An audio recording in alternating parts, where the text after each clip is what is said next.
ಆ, ತ್ರಿಭಾಷೆ ಪದ್ಧತಿ ಬಗ್ಗೆ ಮಾನ್ಯ ಮಧು ಬಂಗಾರಪ್ಪನವರು ನಿನ್ನೆ ಅವರು ದಿಢೀರನೆ ಮೂರನೇ ಭಾಷೆ ಇದ್ದಂಥ ವಿಷಯ, ಅದು ಕನ್ನಡ ಆಗಿರಲಿ, ಹಿಂದಿ ಆಗಿರಲಿ, ಉರ್ದು ಆಗಿರಲಿ, ಮರಾಠಿ ಆಗಿರಲಿ, ಇವೆಲ್ಲ ಥರ್ಡ್ ಲ್ಯಾಂಗ್ವೇಜಕ್ಕೆ ಅದನ್ನು ತೆಗೆದು ಬರೀ ಟೂ ಲ್ಯಾಂಗ್ವೇಜ್ ಇಡ್ತೀವಂತ ಒಂದು ಧೋರಣೆಯನ್ನು ತೋರಿಸಿದ್ದಾರೆ. ಇದರ ಮುಖಾಂತರ ಅವ್ರು ಮಾಡಿದ್ದೇನು ಅಂತಂದರೆ, ಸಡನ್ಲಿ ಈ ಥರ್ಡ್ ಲ್ಯಾಂಗ್ವೇಜ್ ಯಾವುದೇ ಆಗಿರಲಿ ಅದನ್ನು ನಾವು ಪರೀಕ್ಷೆ ಮಾಡಿದರೂ ಕೂಡ ಗ್ರೇಡಿಂಗ್ ಕೊಡ್ತೀವಿ. ಅಂದರೆ ಆ ಮಾರ್ಕ್ಸ್ ಸಿಗ್ತಾವಂತೇನು ಲೆಕ್ಕ ಮಾಡ್ತಾರಲ್ಲ, 625 ಆ್ಯಕ್ಚುಲಿ ಟೋಟಲ್ ಅದ ಇಂಟರ್ನಲ್ ಅಸೆಸ್ಮೆಂಟ್ ಮತ್ತು ಸೇರಿ.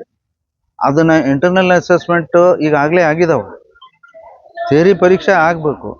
ಸಡನ್ಲಿ ಕೈ ಬಿಡ್ತಾರಂತೆ. ಕೈ ಬಿಟ್ಟು ಅದಕ್ಕೆ ಎಕ್ಸಾಮ್ ಮಾಡಿದ್ರು ನಾವು ಗ್ರೇಡೇಷನ್ ಕೊಡ್ತೀವಿ, ಅದನ್ನು ನಾವು ಲೆಕ್ಕಕ್ಕೆ ತೆಗೆದುಕೊಳ್ಳಲ್ಲ ಅಂತ ಹೇಳ್ತಾರೆ. ನೀವು ವರ್ಷ ತುಂಬ ಆ ವಿಷಯ ಕಲಿಸಿರಿ, ಇಂಟರ್ನಲ್ ಅಸೆಸ್ಮೆಂಟ್ ಕೊಟ್ಟಿರಿ, ಮೊನ್ನೆ ಎಕ್ಸಾಮಿನೇಷನ್ ನೋಟಿಫೈ ಮಾಡಿ ಡೇಟ್ ಕೂಡ ಫಿಕ್ಸ್ ಮಾಡಿರಿ. ಇವತ್ತು ಸಡನ್ಲಿ ಈ ನಿರ್ಣಯ ತೆಗೆದುಕೊಳ್ಳೋದು ಏನಾಗುತ್ತೆ? ಮತ್ತು ಸದನ್ ನಡೆಯುವಾಗ ಈ ಥರದ ರಾಜ್ಯದ ಒಂದು ಪ್ರಮುಖವಾದಂಥ ವಿಷಯದ ಬಗ್ಗೆ ನೀವು ಅಲ್ಲಿ ಎಲ್ಲಿ ಚರ್ಚೆನೆ ಮಾಡಿಲ್ಲ. ಮತ್ತು ಇಮ್ಮಿಡಿಯೇಟ್ಲಿ ಆಫ್ಟರ್ ದ ಸೆಷನ್ ಇದು ತೊಗೊಂಬರ್ತೀರಿ, ವಿದ್ಯಾರ್ಥಿಗಳಿಗೆ ಏನು ಮೆಸೇಜ್ ಕೊಡ್ತೀರಿ?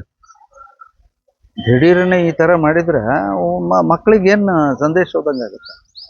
ನಾವು ಕೇಳ್ತೀವಿ, ನೀವೇನೇ ಈ ಅಕಾಡೆಮಿಕ್ ಇಯರ್ನಾಗ ಏನು ಜೂನ್ 1 ಯಾವುದೇ ಕ್ಯಾಲೆಂಡರ್ ಶುರು ಮಾಡ್ತೀರಿ, ಕೊನೆವರೆಗೆ ಏನು ಹೊಸದು ಆ್ಯಡ್ ಮಾಡಿಬಿಡ್ರಿ, ಮತ್ತೇನು ತೆಗಿಬೇಡ್ರಿ ಅಂತ ಹೇಳ್ತೀವಿ. ನೀವು ಈ ಥರ ಪ್ರಮುಖವಾದಂಥ ನಿರ್ಣಯ ಕೊನೆಯ ಗಳಿಗೆಯಲ್ಲಿ ನೀವು ತಗೋತೀರಲ್ಲ, ಗೊಂದಲಕ್ಕೆ ದಾರಿ ಮಾಡಿಕೊಟ್ಟಂಗೆ ಐತಲ್ಲ. ಇದು ಸರ್ಕಾರದ ತಪ್ಪು ನೀತಿ ಇದೆ. ಈ ಥರ ಮಾಡಬೇಡ್ರಿ. ಇದ್ರ ಬಗ್ಗೆ ಏನೇ ನಿರ್ಣಯ ತಗೊಳ್ಳೋದು ನೀವು ಸದನದಾಗ ಚರ್ಚೆ ಮಾಡೋದಿತ್ತು. ಜುಲೈನಾಗ ಮತ್ತೆ ಸೆಷನ್ ನಡೀತದ. ಆ ಜುಲೈ ಸೆಷನ್ನಾಗ ನೀವು ಇದ್ರ ಬಗ್ಗೆ ಡಿಸ್ಕಸ್ ಮಾಡಿ. ಮತ್ತು ಈಗೇನು ವಿಡ್ರಾ ಮಾಡಿರಿ ತಕ್ಷಣ ಯಾಕೋ ಭಾಳ ಸಡನ್ ದಿಢೀರ್ನೆ ತೆಗೆದುಕೊಂಡ ಒಂದು ನಿರ್ಣಯ ಅಂತ ಅನಿಸ್ತದ. ಆ ಹೇಳಿದಂಥ ಹೇಳಿಕೆಯನ್ನು ವಿಡ್ರಾ ಮಾಡಿ ಪರೀಕ್ಷೆ ನಡೆಸ್ಲಿಕ್ಕೆ ಅವಕಾಶ ಮಾಡಿಕೊಡ್ರಿ ಅಂತ. ಇದು ಎಷ್ಟು ಮಟ್ಟಿಗೆ ಸರಿ ಆಗ್ತದ ಮಾಡೋದಂತ? ಏನ್ರಿ ಇದು ಮಾಡೋದಂದ್ರೆ ಎಷ್ಟು ಮಟ್ಟಿಗೆ ಸರಿ ಆಗ್ತದ ಈ ಲ್ಯಾಂಗ್ವೇಜ್? ಸರ್, ಈಗ ಬಾರ್ಡರ್ ಏರಿಯಾನೇ ಇಲ್ಲ ಏನು, ಅದು ನಾವೆಲ್ಲ ಬಾರ್ಡರ್ ಏರಿಯಾದವರು ಇದ್ದೀವಿ.